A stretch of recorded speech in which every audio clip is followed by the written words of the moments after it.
warahmatullahi wabarakatuh. Nama saya Nazira Madani Hasibuan, saya dari kelompok 10. Assalamualaikum warahmatullahi wabarakatuh. Saya Siti Hadijah, NIM 0306191016 dari kelompok 10. A few moments later. Saya akan menjelaskan tentang materi kami, di mana evaluasi secara bahasa Inggris itu yaitu evaluasi atau evaluation, yang berarti value, di mana secara harfiah itu yaitu penilaian atau penafsiran. Jadi evaluasi itu adalah proses menentukan nilai suatu objek tertentu berdasarkan suatu kriteria tertentu, di mana objeknya adalah hasil belajar siswa dan kriterianya itu yaitu sebagai ukuran berupa sedang, tinggi, dan rendah.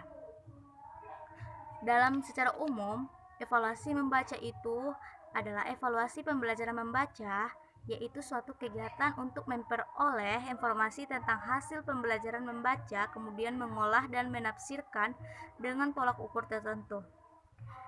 Adapun jenis-jenis evaluasi membaca itu, dalam evaluasi membaca memiliki dua jenis yang dapat digunakan dalam pengukuran kemampuan membaca seorang siswa, yaitu yang pertama yaitu tes pemahaman kalimat.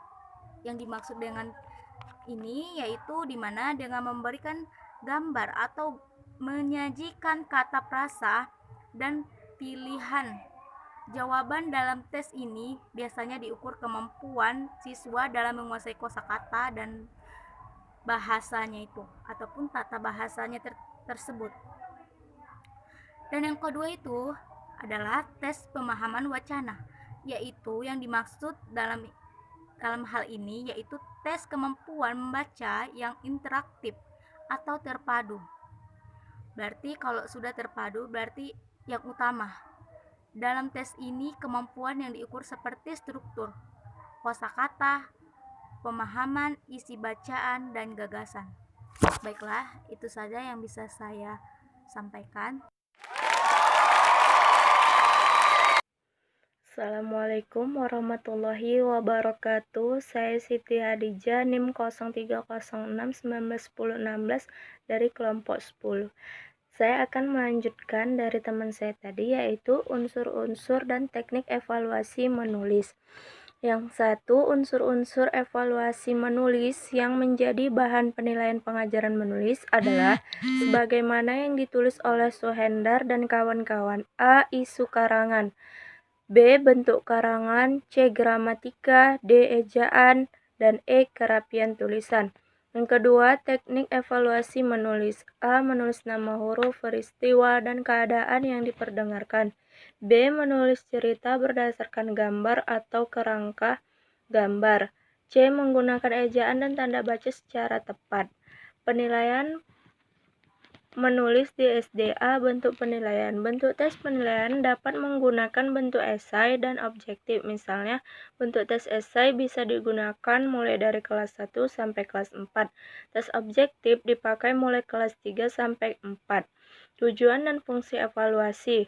Evaluasi memberikan manfaat baik bagi siswa atau peserta pendidikan mengajar maupun manajemen. Dengan ada evaluasi peserta didik dapat mengetahui sejauh mana keberhasilan yang telah dicapai selama proses pembelajaran. A few moments later.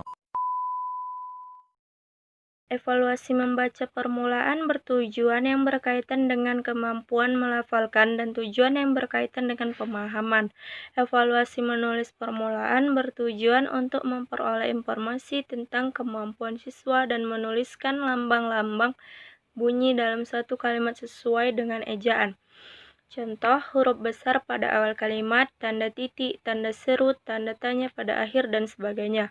Untuk mengetahui apakah tujuan-tujuan pengajaran yang telah ditetapkan telah tercapai dalam kegiatan pembelajaran, yaitu untuk memberikan objektivitas pengamatan kita terhadap perilaku hasil belajar siswa, untuk mengetahui kemampuan siswa dalam belajar atau topik tertentu, dan untuk menentukan kelayakan siswa, misalnya naik ke kelas dan lulus. Sekian dari saya.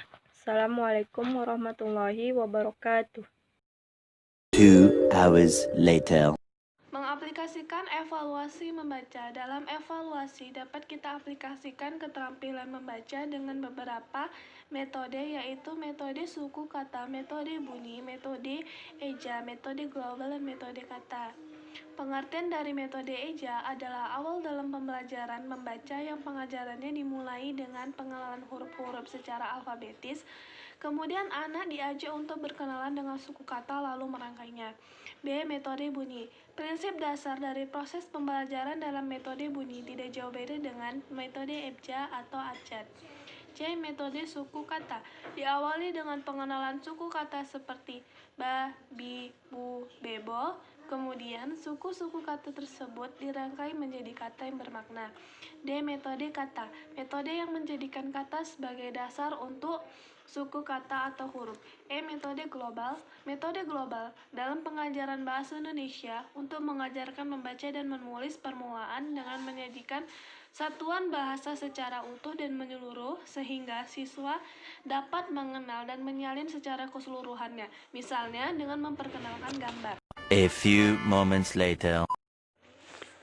Selanjutnya, evaluasi pembelajaran menulis permulaan di kelas rendah.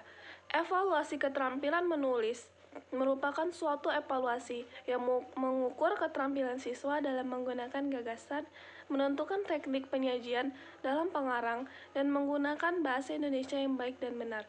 Di dalam bahasa, tulisan bertujuan untuk mengetahui kemampuan pembelajaran dalam menyampaikan ide, perasaan, dan pemikirannya.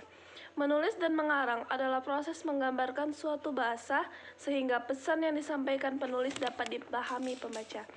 Menurut Lerner, ada beberapa faktor yang mempengaruhi kemampuan anak untuk menulis, antara lain 1. Kemampuan motorik, 2. Kemampuan perilaku, 3. Persepsi, 4. Memori, 5. Kemampuan melaksanakan cross modal, 6. Penggunaan tangan yang dominan, 7. Kemampuan memahami insting. A few moments later. Warahmatullahi wabarakatuh. Saya Willy Rahmanda Putra akan menjelaskan tentang bagian-bagian dari evaluasi. Antara lainnya ialah fungsi normatif, fungsi diagnostik, fungsi sumatif. Yang pertama adalah fungsi normatif. Fungsinya untuk perbaikan sistem pembelajaran, di mana di situ berfungsi sebagai salah satu tolak ukur dalam suatu kegiatan maupun hasil. Yang kedua adalah fungsi diagnostik, yaitu untuk memperbarui faktor kesulitan siswa dalam proses pembelajaran sebagai tingkatan atau dasar level dalam pembelajaran, baik itu kesulitan maupun kemudahan tentang bagaimana cara pengajarannya dan cara pemahamannya. Yang ketiga itu ada fungsi sumatif. Fungsi itu adalah mengetahui tingkat kemampuan peserta didik. Nah, di mana di situ adalah salah satu landasan bagaimana kita bisa mengetahui tentang pengertian dari peserta didik tersebut atau bagaimana mereka sudah memahaminya ataupun belum. Yang selanjutnya adalah prinsip evaluasi. Nah, evaluasi itu apaan sih? Evaluasi itu adalah salah satu kegiatan untuk mengetahui atau tolak ukur dari sebuah pembelajaran bagi peserta didik. Evaluasi memiliki prinsip dasar, yaitu yang bertujuan membantu pemerintah mencapai tujuan pembelajaran bagi masyarakat. Nah, di mana di situ akan ada seperti tingkatan atau level juga. Seperti yang pertama, itu berfungsi sebagai tolak ukur bagaimana tentang pemahaman, baik itu materi maupun pengamalannya. Nah, selanjutnya adapun prinsip evaluasi adalah objektif sesuai dengan kemampuan siswa. Nah, objektif pasti erat kaitannya dengan yang sering kita lihat, sepertinya pemberian nilai maupun seperti memberikan suatu apresiasi, di mana ketika mungkin sang pendidik itu lebih objektif atau lebih melihat hasil daripada tentang bagaimana lebih mengertinya dia dalam materi tersebut.